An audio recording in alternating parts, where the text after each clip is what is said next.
Todo poder emana do povo. O exercício desse poder é significativo por meio de representantes eleitos ou diretamente nos termos da Constituição da República Federativa do Brasil. A soberania popular, segundo a Constituição do país, será exercida pelo voto direto e secreto. A cidadania é composta por direitos políticos emanada dos cidadãos. As instituições jurídico-políticas no Brasil são criadas observando-se o passado colonial que, de certa forma, imprimiu alguma marca no seu estabelecimento. As instituições interferem na consolidação da ideia de cidadania no Brasil. O papel do Estado pode ser compreendido como o mais importante fator na consolidação da democracia. Um Estado forte, livre e independente não pode comprometer o Estado democrático de direito, ou seja, a democracia. A segurança pública, dever do Estado, direito e responsabilidade de todos, é exercida para a preservação da ordem pública e da incolumidade das pessoas e do patrimônio. As polícias militares cabem à polícia ostensiva e à preservação da ordem pública. O Corpo de Bombeiro Militar, além das atribuições definidas em lei, incumbem a execução de atividades de defesa civil. Subordinam-se juntamente com as polícias civis aos governadores dos estados, do Distrito Federal e dos territórios. A lei disciplinará a organização e o funcionamento dos órgãos responsáveis pela segurança pública, de maneira a garantir a eficiência de suas atividades. A remuneração dos servidores policiais integrantes dos órgãos relacionados será fixada pelo artigo 39 da Constituição Federal, que diz: a União dos Estados, o Distrito Federal e os municípios instituirão Conselho de Política de Administração e Remuneração de Pessoal, integrado por servidores designados pelos respectivos poderes.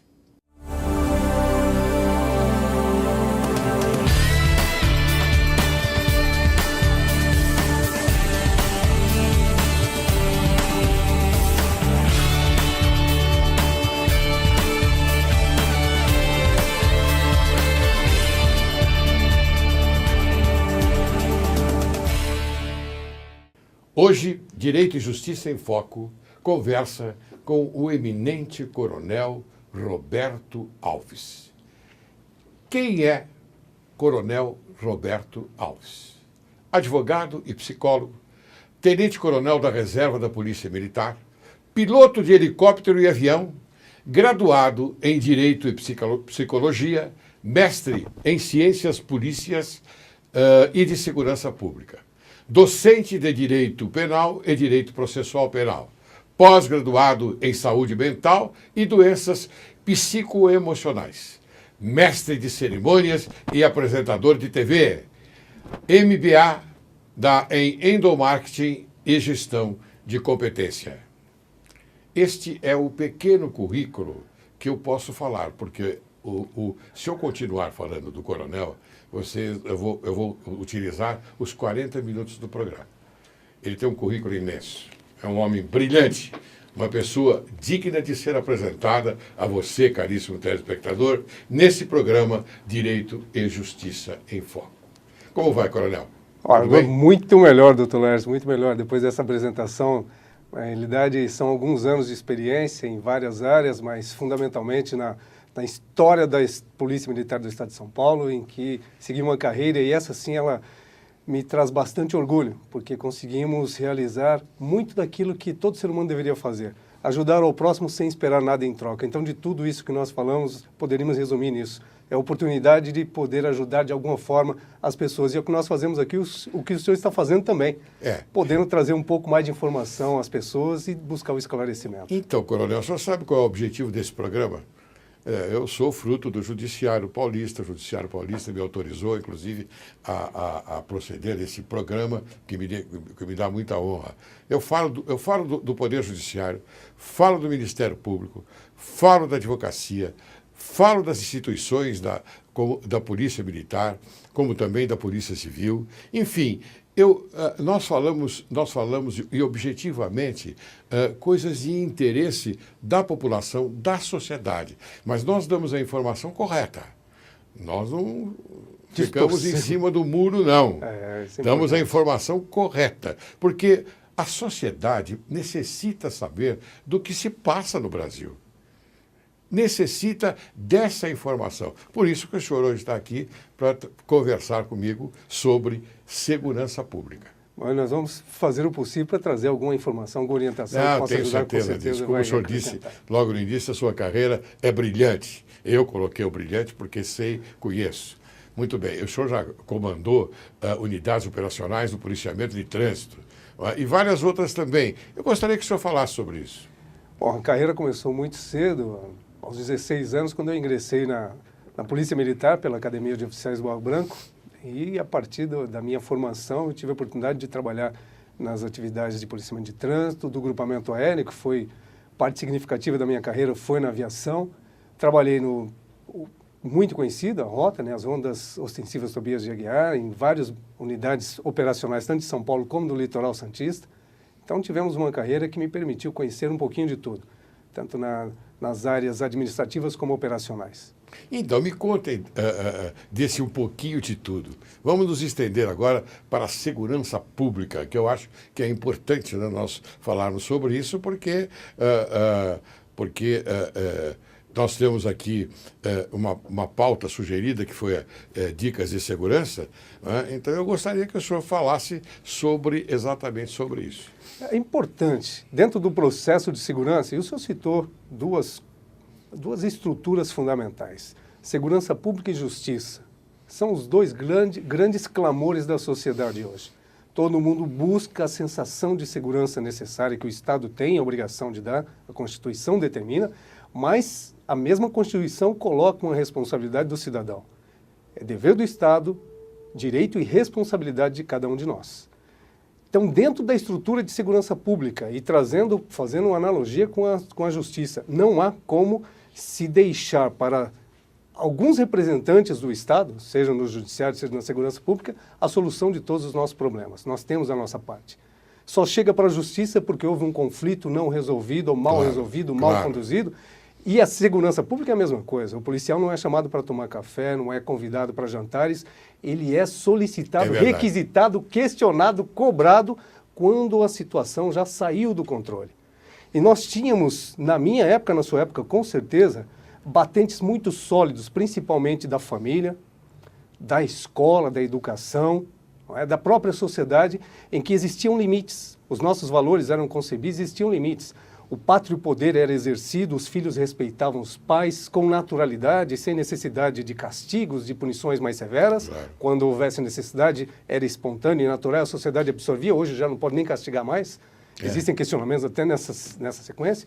O professor tinha simplesmente o trabalho de consolidar o que a família trazia como legados importantes, porque a formação do ser humano não é só do conhecimento da cultura, mas da concepção do exemplo, da vida, não é, que nós fazemos do sacrifício à conquista. E isso tem que ser trabalhado desde a formação. Aí o lado psicológico ajuda, porque nós somos formatados na nossa personalidade, no nosso caráter, até os 7 anos de idade. Se deixar de fazermos algo nesse momento, a sociedade vai ficar a cargo da polícia e da justiça. Infelizmente, os batentes serão esses. Então, quando nós temos essas dificuldades, o nosso cidadão hoje, o jovem cidadão, que tem, claro, ele tem discernimento, tem conhecimento, até tem um conhecimento muito mais acelerado diante da dinâmica do conhecimento, da tecnologia, mas aqueles fundamentos basilares de respeito às autoridades, quaisquer que sejam, aos limites, nós perdemos. As hierarquias, e tudo né? vira caso de As polícia. hierarquias As também. hierarquias. O pátrio-poder era a principal hierarquia. Hoje o pai tenta manter isso com eu dou, eu te propicio, porque eu te exijo, quase ninguém mais quer exigir. Não, Só oferecer, tenta oferecer uma escola diferenciada, mas não se preocupa em acompanhar quem são os amigos que acompanham, ou os professores. Nós simplesmente relegamos ou delegamos as nossas responsabilidades para outra. Infelizmente, os pais deixaram de exercer esse papel, que é fundamental, de acompanhar os filhos, de exigir dos filhos. E isso fez com que nós tivéssemos uma série de conflitos interpessoais que acabam, hoje, sem esses batentes importantes, transformando a nossa agressividade, que é natural do ser humano, em violência. Se eu não tenho nada que contém essa agressividade, ela se transforma em violência. De cada 10 solicitações para a polícia militar, de cada 10, 9 são conflitos entre parentes, vizinhos, trânsito, de cada 10. Então nós resolvemos conflitos pessoais que deveriam ser resolvidos naquele local. Então é a mulher que brigou com o marido, um agrediu o outro, ou o filho, ou agressão sexual. De cada 10 crimes sexuais, 7 são dentro de casa, com pessoas do relacionamento ou familiares. Então, enquanto nós estamos preocupados com a rua, com a segurança na rua, que é a responsabilidade da segurança pública, do Estado, a violência está acontecendo dentro de casa. Está acontecendo onde não deveria, na escola, dentro de casa, nas relações sociais. Então, nós não podemos falar em segurança pública, em justiça, enquanto nós não solucionarmos esse grande imbróglio social que nós vivemos hoje. Mas o senhor acha que é competência da polícia militar solucionar o problema dentro de casa, já que há um antecedente, ou seja, que a família organizada terá que observar as regras naturais? A natureza do comportamento humano dentro de casa são a obediência às regras naturais. Quer dizer, os filhos têm que chegar aos pais, não os pais chegar aos filhos, porque os pais dão a educação para os filhos. E, como o senhor bem disse, eu acho a sua colocação foi genial. Os professores recebem os alunos e deve haver a continuidade daquela educação que os pais deram dentro de casa. Mas hoje em dia o senhor tem razão, não é assim. O processo não é assim por quê? Porque hoje em dia há um interesse muito grave que a sociedade está admitindo, que é a evolução do tempo, a velocidade com que acontecem as coisas. E há, como eu disse, muito grave. Por quê? Porque os alunos que chegam à escola ou às faculdades, antigamente eram alunos que iam lá para aprender e o professor ensinava. Hoje são clientes de escolas e faculdades que vão lá para cobrar, não é, a sua passagem para o outro ano, não é? A sua aprovação no curso. Eles não admitem. Os pais vão lá e enfrentam os professores. É isso mesmo. Lamentavelmente é assim, caro telespectador. Nós estamos discutindo uma coisa que a natureza, não é, teve uma metamorfose. Não é verdade? E uma transformação muito rápida, sem uma transição adequada.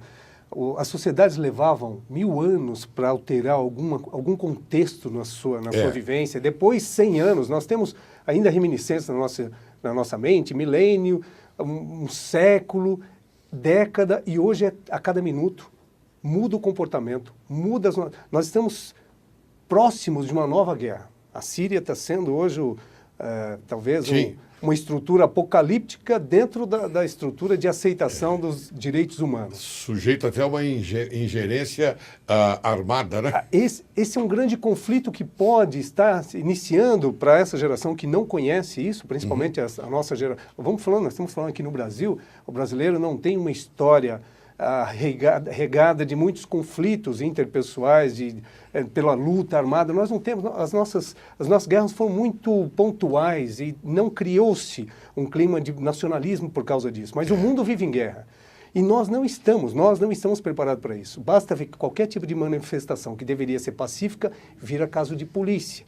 Porque os aproveitadores, Mas eu tenho a minha opinião sobre isso. Eu também tenho, a gente Coronel, faz um programa depois. Eu tenho a minha opinião sobre isso. A gente faz um programa depois porque esse é um aspecto muito complicado. Porque nós que vamos às ruas pacificamente, de repente estamos sujeitos à violência. Mas há o quê? Uma ingerência por pessoas que têm interesse nesta violência. São os oportunistas que se aproveitam disso tudo. Exatamente. Há um interesse oculto. Muito grande. Não é muito grande. É importante nós falarmos como esse programa ele tem esse fundamento de esclarecer as pessoas sem dependência com patrocinador, aqui não tem nada, o senhor está desvinculadíssimo, só pode falar exatamente aquilo que é ponderável. Nós temos que repensar a sociedade. Porque qualquer orientação, nós temos várias orientações. O senhor falou uma coisa muito importante. Nós não temos patrocinadores que nos proíbem de falar a verdade. Esse talvez tenha sido um dos grandes critérios que tenha me trazido aqui com tanta tranquilidade, porque eu me sinto em casa. Muito obrigado. Porque se eu fosse direcionado a falar ou deixar de falar, não estaria aqui o Coronel Roberto Alves. Porque o senhor está à vontade, então, pode falar o que quiser. Doutor, eu tenho assim a concepção como hoje um especialista na área de segurança que sou, tenho uma vivência de mais de 31 anos trabalhadas na atividade e continuo com esse legado porque acredito nele. É procedimento que faz com que a pessoa se organize mentalmente e dentro dessa estrutura laboral, familiar, o senhor precisa se organizar. Então nós, enquanto agentes, enquanto seres ou enquanto possíveis vítimas da segurança pública, nós não nos programamos. Nós levantamos, pensamos em um monte de coisa, projetamos um monte de obrigações, temos um monte de compromissos, ficamos ali estressados por uma série de coisas mal resolvidas, mas em relação à nossa segurança, nós esquecemos totalmente, negligenciamos. Então o senhor sai ostentando coisas que o marginal, o oportunista, ele não quer a pessoa.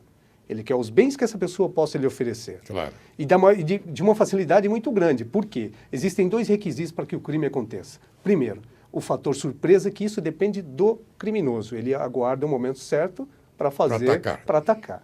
E o descuido da vítima. Qualquer um desses fatores que o senhor tire, elimina a possibilidade da vítima, ou seja, a atenção da vítima. Se ela tiver atenção, se ela não estiver descuidada, não existe o fator surpresa. O fator surpresa precisa dessa falta de cautela pessoal. E nós estamos totalmente desprovidos de cautela. O senhor vê a geração hoje com o celular, com o telefone, com o notebook, iBook, iPad, qualquer iPad da vida, totalmente desligado do mundo terreno e projetando-se no mercado cibernético, que oferece um monte de necessidades, de ofertas mirabolantes. As pessoas não conversam entre si, mas falam com 60 milhões de pessoas ao mesmo tempo por esses torpeios, por MSN e outros meios quaisquer que eu não sou contra, mas eu acredito que nós precisamos delimitar, reorientar essa questão. E em qualquer lugar, Em qualquer lugar. Porque as pessoas hoje estão concentradas, almoçando e dá o telefone eu tenho que atender imediatamente. Então, como é que o senhor pode estar tão atento a esse tipo de realidade e se preocupando com o seu mundo exterior? Então, a vítima, ela facilita o trabalho do oportunista, porque ele só precisa do fator surpresa. Então, ele escolhe a vítima, que está descuidada, tem várias, e dentre elas ele faz a sua atuação. As pessoas que se preocupam com o mínimo de segurança, elas não são vítimas. Nós podemos, os nossos web espectadores, trazerem as suas experiências em 10, 20, 30, 40, 50 anos de vivência. Eu fui vítima uma vez, eu fui vítima 2 vezes. Acredite, ela foi descuidada, ela não adotou as posturas de segurança, ela facilitou o trabalho do oportunista. Porque ser vítima de crime é quase que, olha, as pessoas saem assim, eu quero ser vítima, eu estou ao celular, estou dirigindo ao celular, estou desatento a tudo, não estou observando nada, estou chateado com o que estava em casa, briguei com a mulher, briguei com o filho, briguei com todo mundo, dá para você me parar e me assaltar? É bem assim. E aí quando abruptamente para ele, o cara estava esperando, mas abruptamente ele para no lado certo do criminoso, com o vidro aberto, falando ao celular, e o cara fala, eu quero seu celular, ele fica chateado. Ele ofereceu e depois fica chateado. Ué. Não parasse ali, parasse um pouco mais para cá, porque o marginal não quer trabalho. Ele não sai de lá e se coloca ostensivamente porque ele tem medo. Está tudo à mercê dele, à vontade. O criminoso tem medo, ele tem medo, por isso que ele espera o fator surpresa. Então é fácil de nós orientarmos o nosso dia a dia com um pouquinho de precaução. E a precaução é repetição de pensamentos e posicionamentos e atitudes. Então, são essas orientações que nós passamos que, se as pessoas exercitarem, elas só vão saber do crime pela televisão. Olha aí, tá vendo, cara, telespectador? São informações preciosíssimas. Eu ainda tenho algumas perguntas a fazer para ele, aliás, muitas, porque eu vou detalhar e eu quero que o coronel, então, nos informe a respeito de cada situação. Nos bancos, nas praias, nas compras, no transporte coletivo. Eu vou perguntar tudo isso para ele daqui a pouquinho, ou talvez no segundo bloco, porque assim nós ficamos mais à vontade. Mas é isso mesmo, coronel. É isso mesmo, o povo facilita. Às vezes, quando nós damos aula sobre os crimes contra os costumes e abordamos também a parte sexual, os alunos ficam interessadíssimos. E eu já na sala de aula digo, olha, para as meninas, vocês são alvo de estupro. Como professor, vocês saem com o decote avançado. Vocês saem às ruas com as saias mini saias. O que vocês acham disso? Vocês acham que aquele que está já com intenções não vai praticá-las? Sim. Com certeza. Então, vocês são pseudas vítimas, no meu modo de entender, porque elas provocam. Há uma provocação. Não sei se eu estou de acordo com a sua... Plenamente, até porque a sua vivência nessa área de tantos casos recebidos, a grande pergunta é essa mesmo, né? Até que ponto nós podemos resistir às tentações? Né? Claro. Todos nós ficamos tentados, só que aquelas pessoas que têm batentes, que têm valores, conseguem frear. E aqueles que não têm? E aqueles que não têm? Porque nós temos muitos criminosos que eles não nasceram criminosos. Eles não nasceram, nós temos até algumas teorias que o criminoso já nasce com seu DNA. Porque mas a criminologia que explica isso, né? Exatamente, mas tem pessoas que a vida vai encaminhando ou vai desencaminhando. Claro. E outra, se a gente quer estar ileso aquele negócio, se eu mostro alguma coisa que chama atenção, é porque você quer que a pessoa veja. Então, inconscientemente, você tem algumas fantasias, as pessoas têm algumas fantasias, e é só frear aquilo, é só mudar o comportamento, mudar a forma com que coloca aquilo. Você vai trabalhar, não precisa chamar tanta atenção para aspectos que não sejam da sua capacidade profissional, eventualmente. Claro. Então, tem vários fatores importantes, em todos eles, tanto na polícia como na segurança pública, de uma forma geral, como na justiça, a gente pode encaminhar de uma forma bastante coerente. Agora, no segundo bloco, eu vou fazer algumas perguntas mais práticas, né? Sim. Porque eu acho que é isso que o telespectador está Com aguardando. certeza. Então, eu deixei para o segundo bloco para que a gente tenha uma oportunidade, o professor tenha uma oportunidade de explicar bem aquilo que, afinal de contas, é o nosso objetivo. Pois não, tá bom? É eu agora vou chamar um pequeno intervalo e logo retornaremos. Caro telespectador, você aguarde. Logo retornaremos. Até já.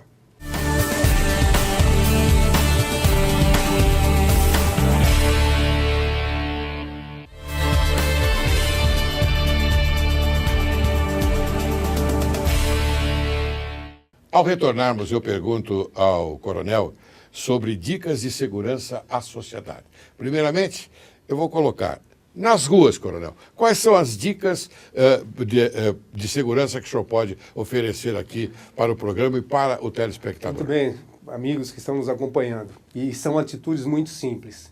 No nosso dia a dia, a rua é um ambiente desconhecido. Nós não estamos saindo na nossa rua e simplesmente frequentando a nossa rua para perceber as atitudes e situações suspeitas, porque essa é a grande finalidade de você estar atento.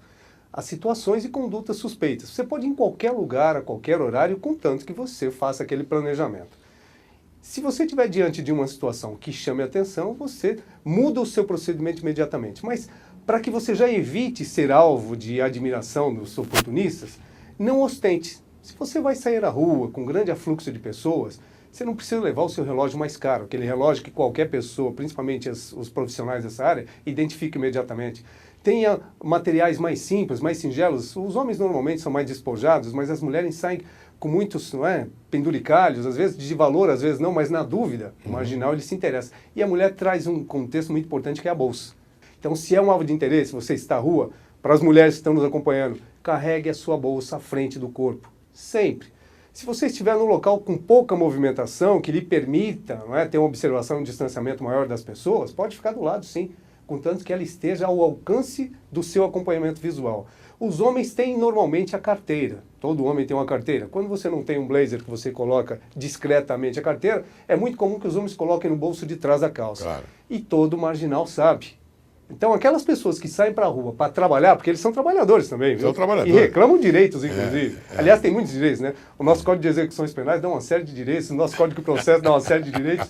Mas ele sabe, ele é profissional, então ele vai observar o que no homem? Se ele está com a carteira no bolso de trás da calça, e ele vai tentar tirar a sua atenção para pegar essa carteira, ou vai esperar que você demonstre o que você tem dentro da carteira, e aí vai uma dica importante para a mulher, para o homem.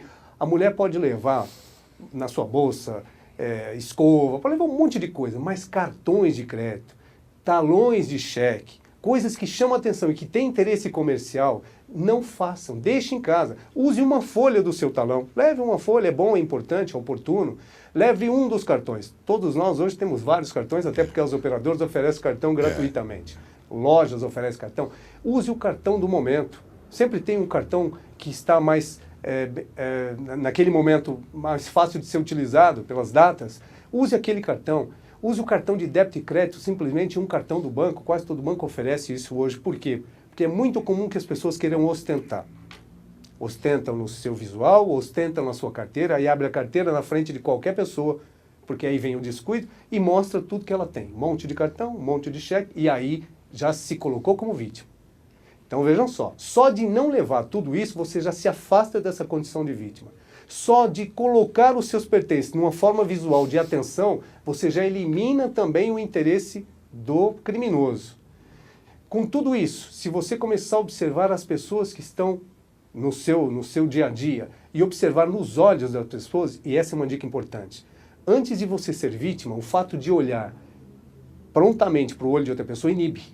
Se o criminoso vê que ele está sendo observado, ele perde o fator surpresa. Ele não quer ser observado. Então, se eu observo as pessoas... Olha aí que coisa importante. Estou olhando as pessoas. Elas... Pô, quem é essa pessoa? Por que ela está me olhando? Ele já quer sair daquela situação. Muito oportuno. Agora, incontinente, se você já teve o seu descuido e virou vítima, não encare o criminoso, porque é provocação. Olha, são dois momentos importantes. Até ser vítima é o que você precisa, o que você quer, é precaução. Observe as pessoas olhando nos olhos dela, nas atitudes dela, no comportamento dela. Se elas não modificarem esse comportamento, você modifica o seu, saia daquele local, deixe de ser vítima, aumente o distanciamento dessa pessoa que te colocou numa condição de suspeição. Mas depois de se tornar vítima, não reaja. Não olhe nos olhos. Por quê? Porque depois que você é vítima, o criminoso se acha no poder. Ele tem o poder da situação. Está nervoso, mas sente o poder. E ele acha que é uma afronta. Por isso que muitos criminosos matam porque a pessoa simplesmente não quis entregar o bem. Porque o poder dele está sendo questionado. Isso é psicológico. Então são dois momentos importantes. Antes de ser vítima, você não vai ser vítima se ficar observando o seu meio, o seu ambiente, as pessoas. E depois, faça o contrário. Abaixa a cabeça, tente pegar o maior número de informações visuais e auditivas possível, mas com discrição. Não reaja, tire o espírito, desarme o seu espírito de reação, porque as pessoas não se preparam para isso e o instinto de preservação do seu patrimônio, da sua integridade é sempre natural. Nós precisamos condicionar isso. Eu não vou reagir, eu não vou reagir, eu não vou reagir. Todo dia. Porque se não fizer esse trabalho emocional, esse trabalho mental, acaba reagindo. Ninguém quer perder o seu bem, ninguém quer perder o seu patrimônio.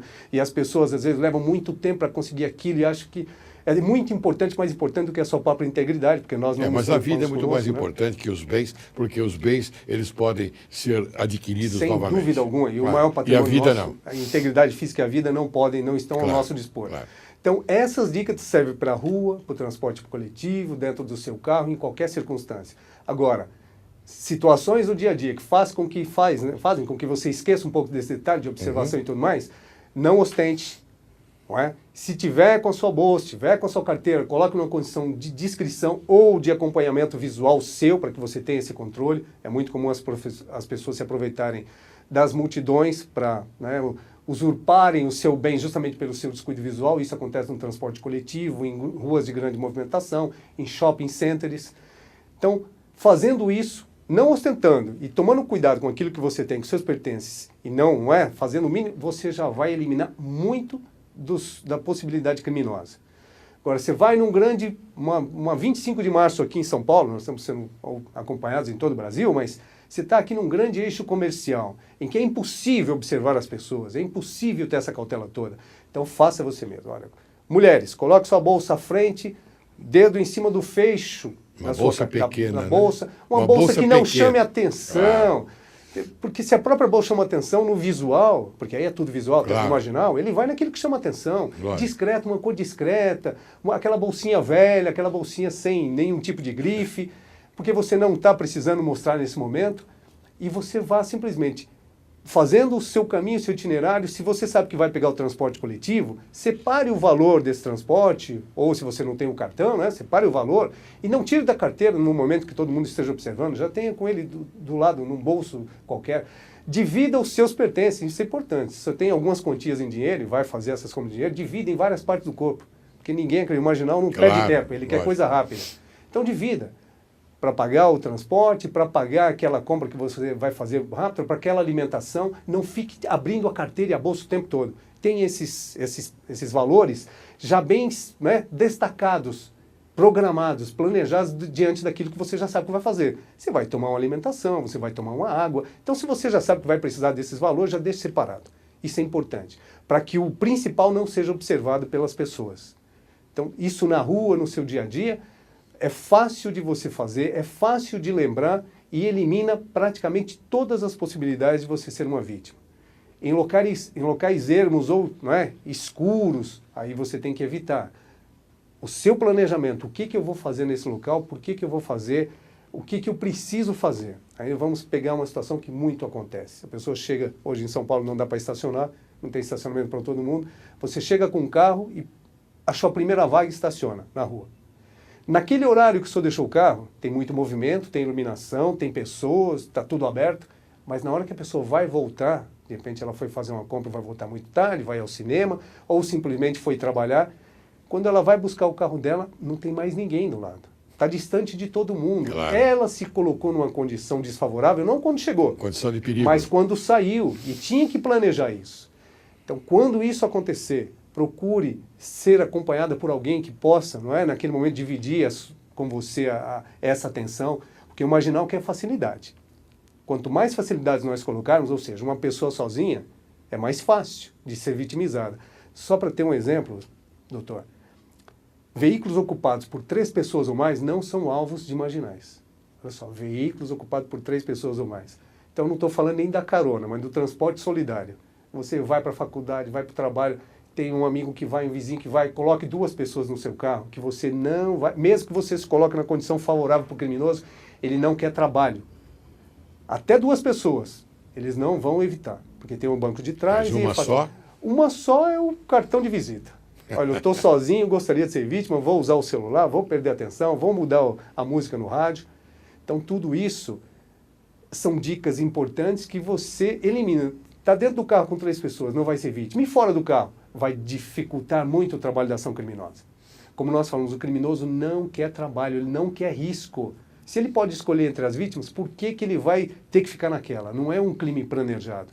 Esse é um crime oportunista, porque o crime planejado aí é mais complicado. Eu tenho uma observação a fazer Pois não. Dentro dessa sua resposta, mas eu vou aproveitar numa outra, que eu vou lhe fazer uma pergunta sobre praias. Sim. Daqui a pouquinho, e eu vou contar uma historinha de 1 minuto, a diferença que há, né, entre o nosso país e o Uruguai nesse aspecto.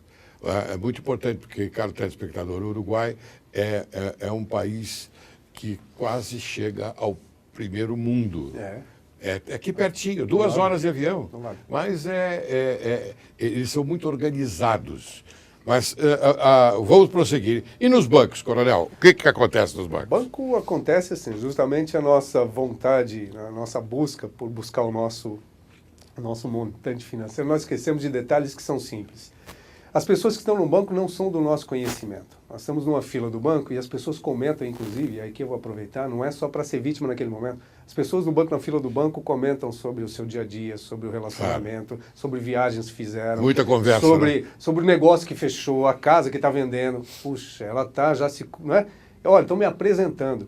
E aí vem um outro contexto. Elas fazem a apresentação ali, conhecem uma pessoa, né, e essas pessoas são profissionais, bem articulados, pegam informação, um dado qualquer, o seu nome completo, depois entram nas redes sociais, que é outro grande problema que nós temos hoje, e aí conhece a vida da pessoa com fotos e tudo. Então hoje nós nos colocamos numa situação de vulnerabilidade tão grande que é fácil de escolher a vítima. As pessoas começam a saber pelos meios sociais para onde a pessoa está indo e que horário que ela vai, como ela faz. Você não pode criar padrão que facilite a atuação do marginal. Claro. Se você não está ostentando nada, você não chama atenção para você, aquele criminoso descuidado não vai optar por você pela vítima. Mas se você cria um padrão, sempre vai no banco no mesmo horário, do mesmo jeito, na mesma condição, é aquele profissional que tem a férias da semana, ou do mês, ou do dia, e leva no banco. Esses marginais, eles eles já são profissionalizados nisso. Colocam pessoas lá dentro, na fila, para receber informação. Hoje você tem o telefone celular, tem o torpedo, porque não precisa ligar, é só mandar uma mensagem. Hoje está proibido até falar o celular, mas mandar mensagem não está. Não está, é claro. E aí as pessoas falam, olha, está saindo alguém aqui que sacou R$3.000. E olha, e vai para uma loja tal porque ela vai pagar tal coisa. Ela disse tudo. O criminoso não é tão inteligente. Nós facilitamos essa vitimização pelas informações que nós não conseguimos conter. Seja no supermercado, seja no cabeleireiro, as pessoas falam tudo de tudo.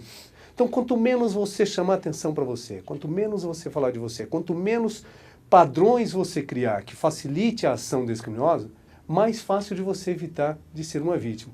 Então, não comente com as pessoas o que você vai fazer. Faça de improviso. Eu vou sacar um dinheiro, eu preciso ir ao banco? É necessário? É. Hoje, pelos meios eletrônicos, eu consigo fazer pagamentos, consigo fazer tudo. Preciso ir. Peça para alguém junto. O fato de estar acompanhado já minimiza muito. Claro. Não que evite já totalmente, neutraliza mas minimiza muito.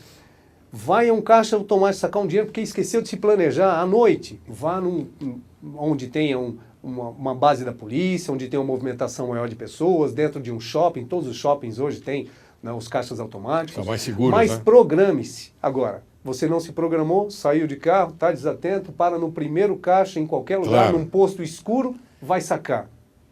Escolheu. E as praias, professor? A praia. Praia é um lugar que... O senhor é nosso professor. Não, imagina. Está nos dando uma aula hoje. Sou um aluno aqui aprendendo. Está nos dando uma aula. Eu fico... E as praias? As praias. Coronel. As praias que nós estamos chegando.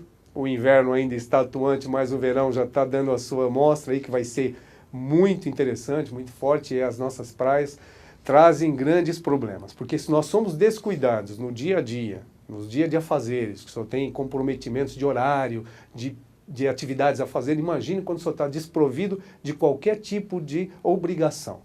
Aí vai para a praia, já vai sem roupa, né? Já vai despojado. Claro. Mas vai sem roupa, mas leva o celular. Vai sem roupa, mas leva a carteira. Vai sem roupa, mas leva o cartão. Vai sem roupa, mas faz todo o possível para chamar a atenção. Claro. Então, qual é o fator de insegurança maior? É o seu descuido. As condições continuam as mesmas. Se você ostentar, se você não tomar cuidado, mas você está mais despojado, porque você não acredita que na praia você vai ser alvo. Na praia nós não temos grandes problemas de furto, e quando são furtos são coisas muito pontuais, uma coisinha que não vai fazer tanta diferença no dia a dia. Mas a quantidade de pessoas que perdem crianças, perdem os seus familiares, e eu, nesse ponto, eu vou, oportunamente vamos falar de mais coisas, mas nesse ponto de hoje, para que você já se prepare para as suas férias. Nós temos uma quantidade muito grande de crianças que são perdidas na praia pelos pais. Claro. Então, se você perde o seu filho na praia, imagine um bem material. Isso talvez é provocado pela bebida ingerida pelos pais, né? É a bebida com o próprio desarmamento mental. Você fica tão relaxado, né? Aí vai, bebe, fica ligado, vai para a praia. Se nós perdemos os filhos, que são nossos entes, nossos maiores presentes divinos, imagine o resto. Então, por que eu falei do filho? Porque nós... perdendo o bem mais precioso, os outros ficam muito mais simples. As crianças e isso é uma experiência do dia a dia, trabalhamos no resgate muito tempo, com o helicóptero nas praias, a Operação Verão quando começou, quando o helicóptero começou a apoiar, nós vimos isso aí num foco muito privilegiado. As pessoas, os filhos aqui, as pessoas aqui batendo papo, aí ia no bar, ia não sei aonde, ia na barraquinha, tá, daqui a pouco a criança sai e vai para a água, daqui a pouco o pai procura na multidão e não vê ninguém. Nós perdemos a referência. Não vê ninguém e vê alguém entrando na água. Vai e entra para tentar salvar algo que não viu, morre afogado. De cada 10 afogamentos, 7 As pessoas estavam ou sob efeito de álcool ou procurando um familiar que achava que tinha entrado na água. Achava, porque não sabia exatamente onde estava. Se você vai ficar descuidando e vai concorrer com essas pessoas, identifique pelo menos seus filhos, coloque uma pulseira na criança com o nome, ou indicando, oriente essas crianças a procurar o posto do bombeiro. Todos os lugares tem um guarda-vida, tem um posto do bombeiro, para que a pessoa, já que o pai não se preocupou, que o filho possa se orientar. São atitudes muito simples, mas que faz com que você tenha, pelo menos naquele momento, férias mais tranquilas. Eu queria fazer uma observação a respeito da bebida de estranhos que pode ser adulterada com tipo de álcool. Bom, isso já está superado. Como eu falei, eu estive nesse último verão em Punta del Este, e lá tem uma praia muito bonita. Eu fui à praia e, de repente, nós estamos acostumados ou a levar bebida à praia, sim, ou tomar bebida num quiosque, comprar. Muito bem. Então, a minha filha disse, pai, não tem aí alguma coisa para a gente beber e tal? Eu fui no quiosque. Falei, o senhor tem alguma coisa para beber? Ele disse, não, senhor, eu não tenho. Por que o senhor não tem? Porque é proibido vender bebida alcoólica nas praias. Falei, por quê? Porque é um mau exemplo para as crianças. Veja, Uruguai, a 2 horas de avião daqui. Gente, isso é primeiro mundo. A preocupação com as crianças. Existe isso aqui no Brasil? Sim. Aliás, é o único lugar do mundo que se bebe na praia. E outra parte, quando o senhor falou da carteira, não é? Lá o senhor pode tirar o dinheiro abertamente, contar para pagar alguma coisa, que ninguém olha o seu dinheiro. Se o senhor fizer isso aqui no Brasil, todo mundo está olhando o seu dinheiro. Está olhando. E outra coisa, que aqui é um defeito muito grande, quando você vai comprar alguma coisa, o caixa olha o seu dinheiro e fala, mas o senhor tem trocado aí. Eu falei, escuta, você não tem nada que olhar o meu... Eu falo, a senhora não tem nada que olhar o meu dinheiro. Eu dou o dinheiro para comprar, para pagar aquilo que eu comprei, e a senhora tem que me dar o troco que a senhora tem que ter, obrigação sua. Olha aí, coronel. É brincadeira. E nessa questão de... Mas vamos seguir, porque nós estamos no final do programa. Sim. Meu Deus do céu, como passou rápido. Segurança é como justiça. Nós ficaríamos séculos falando aqui. E nas compras? Nas compras o senhor já falou alguma coisa a respeito, não é? E no transporte coletivo? Transporte esse é o mais coletivo, crucial. Importantíssimo transporte coletivo. Para você que não tem o cartão, que facilita muito, você já passa na sua locomoção normal. É mais fácil, você só precisa se preocupar com a sua carteira, com a sua bolsa, mas para quem vai usar o dinheiro, você já deixa separado. Vai pegar um ônibus, precisa do dinheiro, deixa o dinheiro separado já, o valor separado, até para facilitar. Não fique próximo da porta. É muito comum as pessoas entrarem no ônibus e já ficar próximo da porta. Vai descer daqui a 1 hora e está próximo da porta. Isso acontece no metrô, acontece no ônibus, no trem, todo mundo quer ficar próximo da porta. Dificulta o acesso, a entrada e saída. E para você que está na porta, é um facilitador, porque quem faz roubo ou furto em transporte coletivo, ele quer facilidade de fuga. Então ele vai escolher as vítimas que estão exatamente no caminho dele. Ele já pega, já sai e vai embora, que ninguém sai correndo. Então ele já faz isso. Então evite entrada e saída, evite ficar próximo da catraca, onde normalmente tem essa entrada, esse acesso e a saída. Se você tiver suspeição de que alguém está numa atitude estranha, gente, e atitude estranha pode até não ser nada, mas se o seu sentimento, a sua sensibilidade indicou que pode desça na próxima estação, desça e pegue outro ônibus. Veja que por essa atitude você já evita de eventualmente confirmar a sua suspeição. A pessoa que entra no ônibus fica de braço cruzado, mão fechada, um calor terrível, ele de casaco, pode estar armado. Você suspeitou? E também aquelas admoestações para as moças, né? Essa daí, se você não tiver opção de sair do local, se você não tiver opção, comece a falar alto. E se você, mesmo falando, comece a gritar. Não com a pessoa, comece a gritar. Finge-se de louco. Isso faz com que as pessoas saiam imediatamente, porque ninguém gosta de louco próximo. Olha aí, olha que boa dica. Basta sair gritando. Ou chame o nome de alguém. Fulano, ciclano. Olha aí que boa dica. Isso faz com que o mau caráter porque ele não quer chamar atenção para ele, quer descrição. Claro. Então, se você não conseguiu simplesmente se deslocando, comece, ou chame por alguém e vá na direção de qualquer pessoa, todo mundo vai ficar olhando, mas ninguém vai entender, mas você vai se safar daqui, ou comece a gritar. e depois que o cidadão foi embora, aí você volta a ter um comportamento Muito bem, normal. coronel, eu quero então que o senhor apresente suas considerações finais, porque eu já estou encerrando o programa. É uma pena. É uma pena, eu digo, voou, mas... e o telespectador também está achando uma pena imensa o senhor finalizar o programa. Mas não tem problema, eu fiquei muito feliz, né, com toda a estrutura do programa, com a sua simpatia. Muito obrigado, é recíproca, é verdadeira. De conhecimento, nós nos sentimos muito bem aqui com a sua pessoa, com a forma que nos deixou à vontade para comentar um pouco daquilo que nós temos de legado de vida, e estamos à disposição para em outras oportunidades podemos acrescentar um pouquinho mais. Muito bem, eu fiquei bastante honrado com a sua presença em Direito e Justiça em Foco. Esse é o nosso objetivo, trazer pessoas como o senhor, que tem uma facilidade muito grande de falar e tem uma facilidade muito grande de indicar os problemas que o senhor conhece muito bem.